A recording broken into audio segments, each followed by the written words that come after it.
Welcome to Fantasy Grounds. I'm going to do a really quick video on creating a character for Call of Cthulhu on Fantasy Grounds. So when you log in as a player, you're presented with this screen. The first thing you should do is click on the Call of Cthulhu character creation link. It'll open up to a very simple web page that just walks you through the steps one by one on how to create the character. Then click on the next button, click on modules, and make sure that you load the Call of Cthulhu rule set and the Call of Cthulhu reference. If you GM or you have the Investigator's Handbook, you should load that also, as that will give you more information and options in the occupations, but it's not required. You can close these windows once they're finished, and you can see some existing characters here. We're going to create a new one. Click on the Add item, and we can see we've got a blank character sheet and a blank portrait at the top left hand corner. We won't name our character yet until we know more about them. So we need to roll some attributes, and to do that we want to roll 3d6 and we want to multiply it by 5. So we'll do that 4 times, and then what we'll do is we'll do the variant, which is 2d6 plus 6, which will give you slightly more powerful characters. Actually, probably give you quite a bit more powerful characters. And what we'll see there, we've got our 8 stats. Now we need to multiply these by 5. We're just going to put them in order. So we've got 50, 50, 60. Oh my gosh, the worst character ever. 4 5s, 20 for Dex. That character is going to get hit by everything. 55, 55, 65, 55. It is what it is. The world's most awful dexterity. Okay, what we want to do is, let's check our guide. So roll up your attributes first. And we can see that our movement rate has been populated and our hit points have also been calculated for us. Damage bonus, build, these things all get calculated automatically for you. If we scroll down here, we see the next step is to choose an occupation. To do that, I've got all the campaign tools open here. If they're not showing for you, click on Library, and you've got some options: GM, Play, Create PC, or All. And Create PC will work just fine. So we go to the Personal tab, where we can enter in our occupation, and we'll open up the occupations window. Now, having a look at a character, fairly smart, fairly well educated, largish.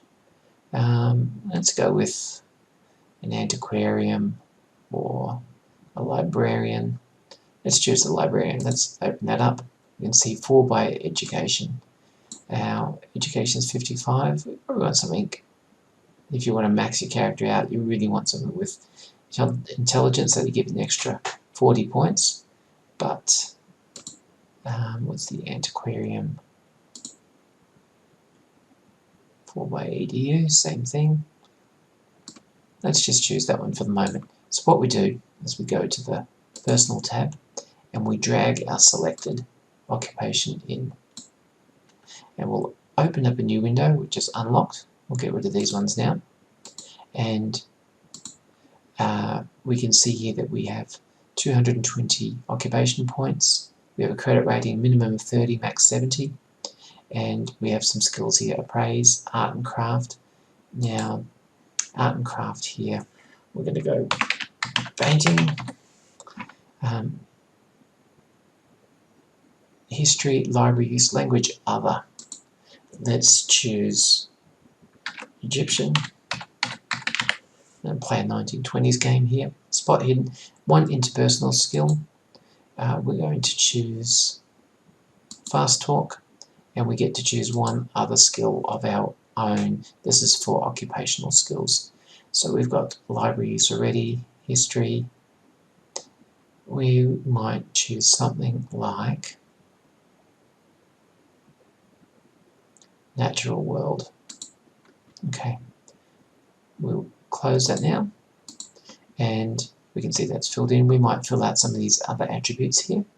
Our personal description, significant people. These items here help you flesh out your character. You can fill all of those out. But for the moment, we're going to go into skills. We're going to unlock skills. And we can see we've got 190 occupation points to spend. Antiquarian, he wants to be pretty good at this. Appraise, not so much here. Credit rating, we're going to go with 45. Fast talk, we do want to be able to spend a few points here. We're going to run out of points to spend pretty quickly, I think.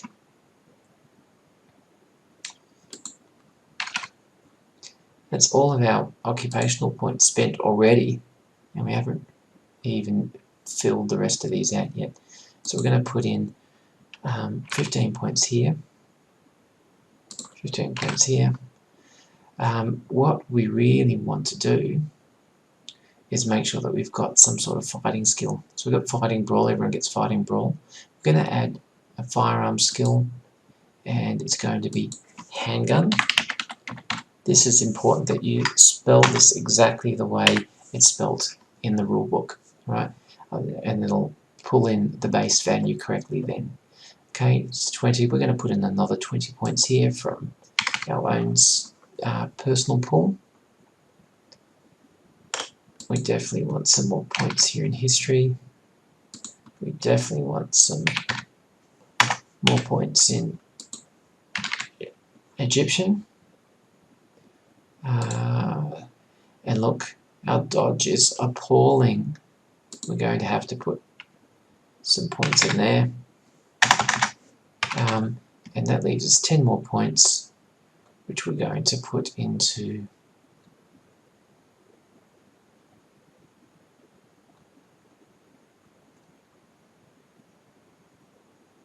we're going to put 10 points here into the occult. And that will finish off all of our points. Our occupation points have spent, our personal points have spent, and we can lock this sheet now.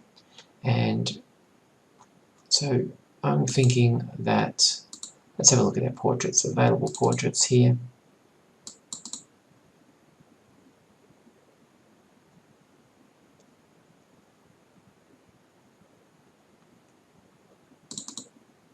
Okay, so we've got a male character. His name is Jackson Black, and we'll fill out the rest of his attributes later on. Actually, what we will do is add a handgun. He has a handgun skill, so we'll go over here to library and we'll choose play, and we will find items, find a weapon. So we want a 38 revolver. We can either drop that into our ranged weapons or into inventory. Either way, it'll populate both, and we can see here that it's pulled in our skill score here, and it's got all the information here, the damage, the percent for malfunctioning, how many shots that it holds before reloading. Okay, thank you for watching. That's a really quick introduction in character building in Fantasy Grounds and Call of Cthulhu.